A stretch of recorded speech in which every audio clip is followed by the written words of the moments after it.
Ok, entonces el conversatorio de hoy va a girar en torno a dos temas: identidad anabautista, identidad menonita y inclusión, que él lo va a presentar el hermano Alberto. Yo voy a iniciar con el tema de la identidad, planteando básicamente lo siguiente.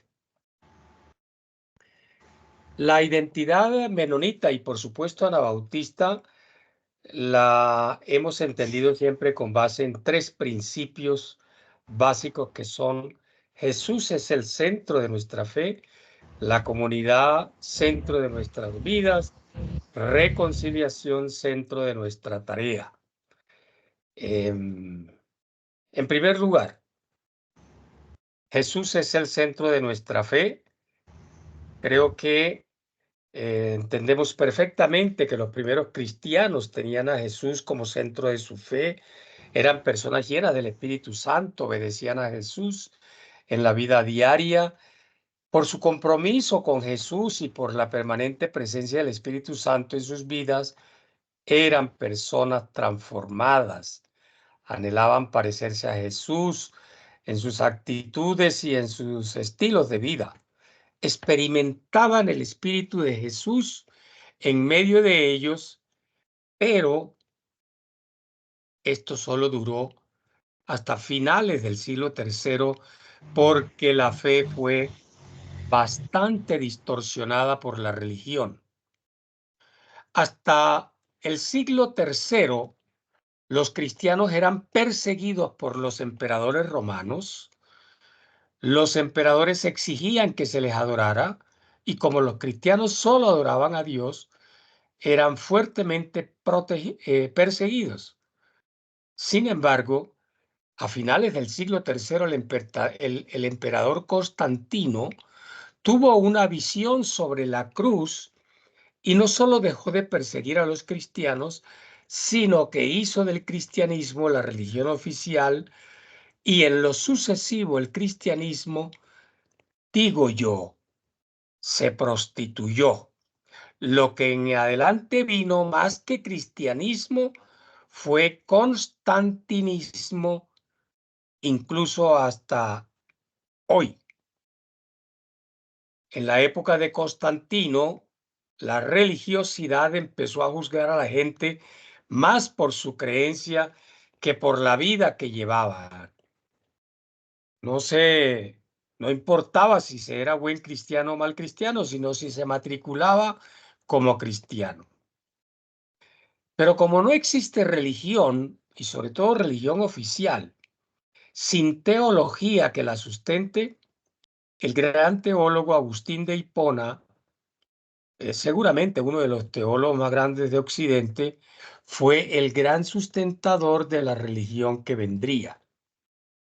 La religión oficial y la teología de Agustín, en lugar de enfocarse en la vida y el ministerio de Jesús, prestó más atención a la muerte de Cristo, y con ello vinieron los lamentos que enfatizaban más la vida de oración que la vida de testimonio, por ejemplo. El credo de los apóstoles, un ejemplo muy bueno, donde solamente se reza la enseñanza doctrinal, son puros rezos, oraciones, solamente eso. Y no es que esté mal, es que no dice que, por ejemplo, tenemos que tener una vida parecida a la de Jesús, etcétera, etcétera. Los anabautistas valoramos la doctrina y los credos, pero le damos más importancia al seguimiento de Jesús en todos los aspectos, a la vida de testimonio.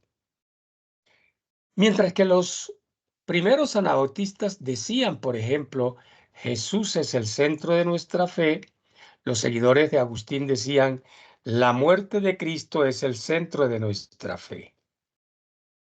Insisto, no es que esté mal, pero claramente hay unas diferencias. Repito, no se trata de decir que la muerte de Jesús no sea el eje central de nuestra fe. Lo que recalcamos los anabautistas es que así como la muerte de Jesús es importante, más importante es la vida de Jesús, sobre todo si creemos, como lo creemos desde luego, que Jesús aún vive y vive entre nosotros. Mientras que los primeros cristianos eran una minoría perseguida que adoraba a Dios y a Jesús en secreto y en sus casas mayormente, con Constantino lo importante era que los cristianos se congregaran en grandes y lujosas catedrales. Mientras que la iglesia primitiva enfatizaba el seguimiento de Jesús, ahora lo importante era la doctrina correcta, la sana doctrina se diría hoy, el ritual. Y además era importante defender la fe y la doctrina hasta con violencia. Mientras que los primeros cristianos compartían su fe diariamente con sus vecinos, ahora evangelizar significa o significó extender los límites del imperio. Mientras que la mayoría de los cristianos había rechazado el servicio militar, para cuando murió Agustín, solo a los cristianos se les permitía entrar en el ejército romano. Y claro, Lutero, Zwinglio, Calvino introdujeron muchas cosas buenas. Por ejemplo, el tema de la salvación, que la salvación viene de la gracia por la sola fe. Sin embargo, esta salvación era interpretada mayormente como el recibir vida eterna. Para algunos, salvación del alma, solo del alma. A pesar de que es cierto que la salvación es por gracia y solo por fe, los reformadores protestantes nada decían de la necesidad o muy poco decían de la necesidad del cambio de vida del creyente, o no enfatizaban en la necesidad de ser transformados en la vida. Y eso fue lo que llevó al gran teólogo alemán que fue ahorcado por Hitler, Dietrich Bonhoeffer, a hablar de la famosa gracia barata, esa gracia que no transforma la vida del creyente. Pero además el concepto de vida eterna era limitado, no hacía énfasis en que la vida eterna iniciaba en esta vida, como lo dice Juan 17:3. Y esta es la vida eterna, que te conozcan a ti, el único Dios verdadero, y a Jesucristo, a quien has enviado. Claro, seguramente entendían que concebir la vida eterna iniciando en esta vida traía consecuencias para la vida, como por ejemplo la santidad, el compromiso con los necesitados. Y eso es bastante difícil.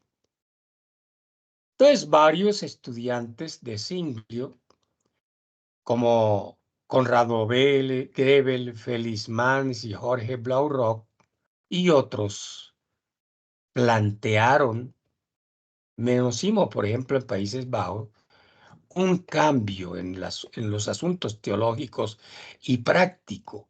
A la luz de Primera de Corintios 3:11, nadie puede poner otro fundamento que el que está puesto, el cual es Jesucristo. Ese llegó a ser, por ejemplo, el lema de Menos Simón. Era tanto el afán de los anabautistas en ser transformados, en proyectar una vida diferente, que prefirieron hablar del nuevo nacimiento. Los anabautistas creían en la salvación por gracia, claro, pero esperaban una obediencia más radical de parte de los creyentes. Insistían en que la salvación, hecha posible por Jesús y por el poder del Espíritu Santo, debía conducir a la transformación moral. Los anabautistas creían que si la Biblia en Hebreos 11:1 define la fe como la certeza de lo que se espera y la convicción de lo que no se ve. Un infante no podía entender esto en su corta edad y tendría que esperar a ser adulto mayor. Hoy básicamente los anabautistas buscan aplicar tres maneras importantes de vivir. Se debe seguir a Jesús en la vida diaria. Los anabautistas creemos que el cristianismo en sus dos acepciones es discipulado, es decir, hacer discípulos o seguidores de Cristo, y discipulado en tanto acompañamiento. El punto fundamental también aquí en Jesucristo es centro de nuestra vida, es el tema de la Biblia, que hay que interpretarla desde el punto de vista cristocéntrico, y en ese sentido valoramos mayormente el Nuevo Testamento y lo que dijo Jesús que el Antiguo Testamento. Más aún. Aceptamos y entendemos que el Antiguo Testamento sirve para interpretar mayormente el Nuevo Testamento, pero en caso de incompatibilidad, por supuesto, tenemos que definir esa incompatibilidad con los lentes de Jesús. El segundo tema, valores, la comunidad es el centro de nuestra vida. Jesús formó una comunidad. En Hechos 2, observamos que los primeros creyentes se reunían todos los días, no solo en el templo, sino decía, sobre todo en los hogares. Allí comían con alegría y sencillez. La iglesia del Nuevo Testamento ofrecía una manera alternativa de vivir en medio de la realidad religiosa y política. Pero Constantino, en lugar de afirmar que la iglesia era como una familia de hermanos y hermanas que se congregaban para estudiar la Biblia, compartir, orar y adorar, hizo, de nuevo digo, que la iglesia se reuniera en grandes catedrales impersonales. Para Agustín era imposible distinguir a los que pertenecían al cuerpo de Cristo de los que no pertenecían, y lo justificaba con la cita bíblica que dice: el trigo y la cizaña crecen juntos. Así se desarrolló una fe agustiniana, pero sacramental. Para recibir el perdón del pecado original se necesitaba el ritual del bautismo, y solo eso. Se decía que para ser liberado del purgatorio se debía orar a los santos. Quienes querían entonces seguir a Jesús en obediencia y experimentar la comunidad, eligieron hacerse monjes y monjas y vivir en monasterios y conventos. Y esto dio la impresión de que seguir a Jesús en la vida diaria y vivir en comunidades cristocéntricas era imposible para la gente común. De nuevo, Lutero, Zwinglio, sin proponérselo, forjaron una nueva alianza entre iglesia y Estado. Continuaron con las estructuras de Constantino y la teología de Agustín. Mantuvieron, por ejemplo, el bautismo infantil, la espada como instrumento de gobierno, la interpretación privada e individual, egoísta, digo yo, de una Biblia plana. Los cristianos anabautistas proclamamos y vivimos o debemos vivir una vida de santidad. Los anabautistas clásicos eran libres de pecado, pero sobre todo llevaban vidas éticas y llenas del Espíritu. Interesante que quienes dejaban de seguir a Jesús en el día a día o retornaban a una vida que no era como la de Cristo, por mucho que predicaran a Cristo, eran separados del cuerpo de Cristo. Como drástico el asunto. Los anabautistas creían desde un principio que la iglesia debía estar integrada por creyentes transformados, comprometidos con Jesús y unos con otros en las comunidades. El perdón era asunto importante. Las escrituras debían ser interpretadas y deben ser interpretadas en el contexto de la comunidad. Y para finalizar, el tercer valor, la reconciliación es el centro de nuestra tarea.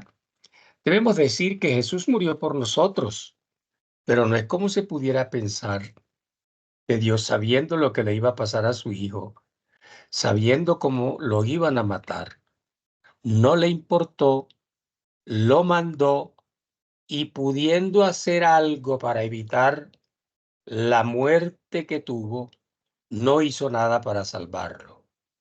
Ni sádico que fuera Dios, ni que Dios se complaciera con el sufrimiento nuestro y el de su Hijo. Sí, Jesús dio la vida por nosotros, pero Jesús no murió, a Jesús lo mataron.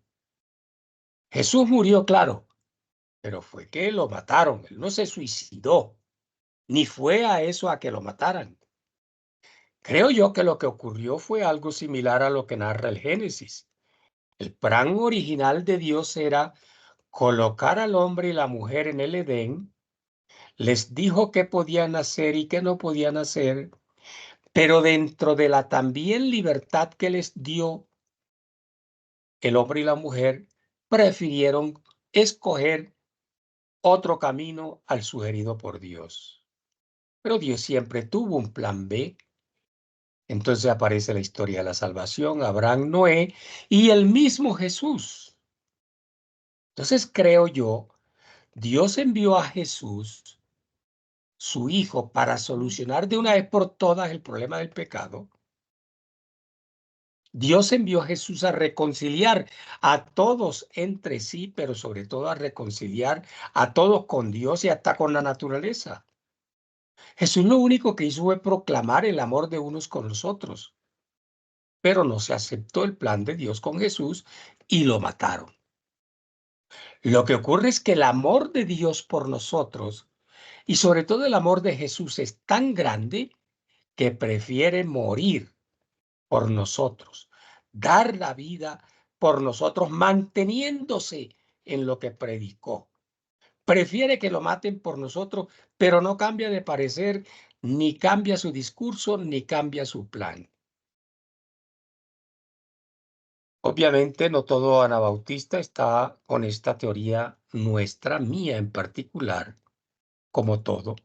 Entre anabautistas tenemos diferencia de toda clase, algunas entendibles, otras no tanto, pero ese creo yo es el reflejo de la multigracia de Dios y debemos convivir dentro de las diferencias, la unidad dentro de la diversidad.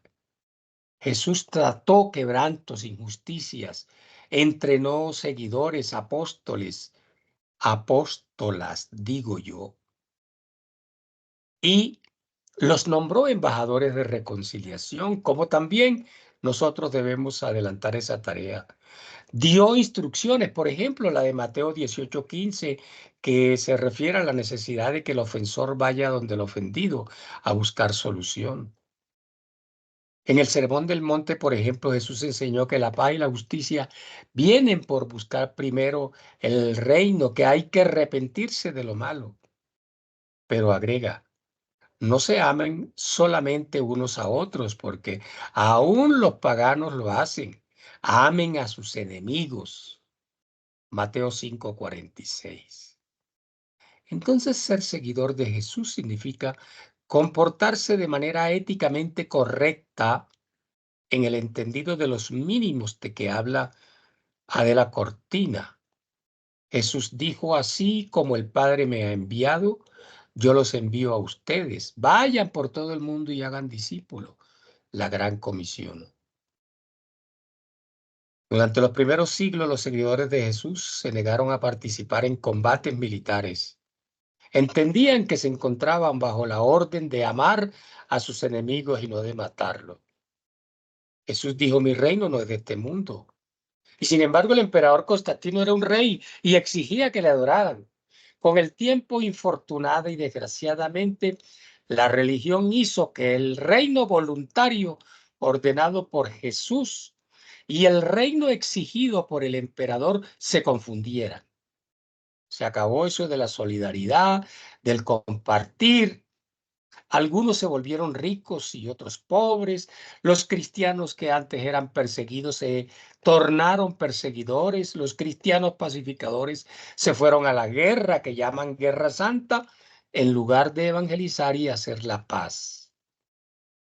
A Agustín le preocupaban muchos asuntos morales, pero Agustín justificaba la necesidad de defender la fe con la guerra santa, con la guerra justa, decía él, que todavía hoy, ahí en el Medio Oriente, están hablando de guerra santa y de guerra justa.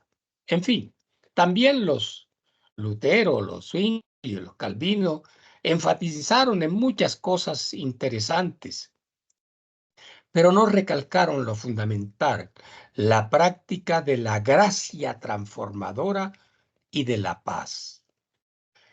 Eso sería lo que yo pudiera proponerles para la reflexión, apreciados hermanos, sobre los tres pilares o principios anabautistas.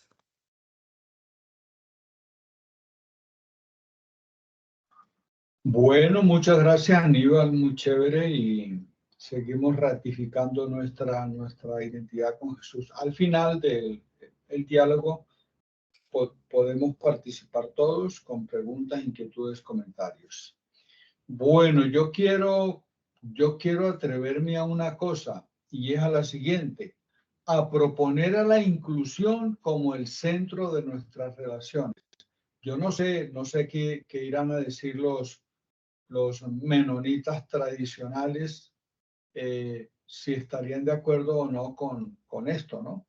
Que la inclusión sea el centro en nuestras relaciones.